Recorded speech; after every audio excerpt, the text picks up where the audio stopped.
On this World Environment Day, with the theme Beating Plastic Pollution, it's a great opportunity for people to look at their own plastic consumption and the behavior they have around it. The thing is that every year still billions and billions of tons end up into our ocean, but more and more also into our land-based environment. So obviously the ocean is a little bit further from your bed show, as we say, and people might not see like that there's, for example, a great plastic patch, which is the size of France, but plastic also unfortunately ends up more and more into our food systems through the animals that eat it.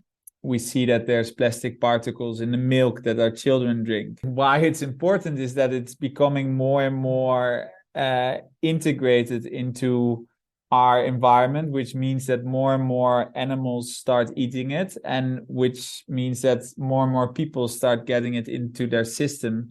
That's one side of it, and it just destructs our flora and fauna in so many ways, right?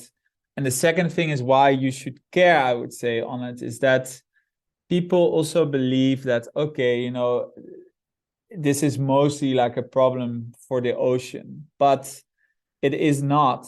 And although you live, you know, landlocked somewhere hundreds and hundreds of kilometers away from the ocean, you need to realize that when you don't dispose of plastic in a good way, it will once end up in the ocean. Coming back to my first point, it's all about accountability, right? It's about you consuming plastic. Okay, fine, that's fine. But then you are accountable of how you dispose of it. So first step is obviously not to litter. And then the second step is to see if you can reuse it or repurpose it in a way, or when it's suitable for recycling, you recycle it. We have like different learning objectives within our educational program, Captain Fanplastic. One is no trash but treasure. So people need to understand that plastic litter is no trash but treasure, and they should pick it up as if it's treasure, as if they are pirates and they see treasure laying around. That's step one.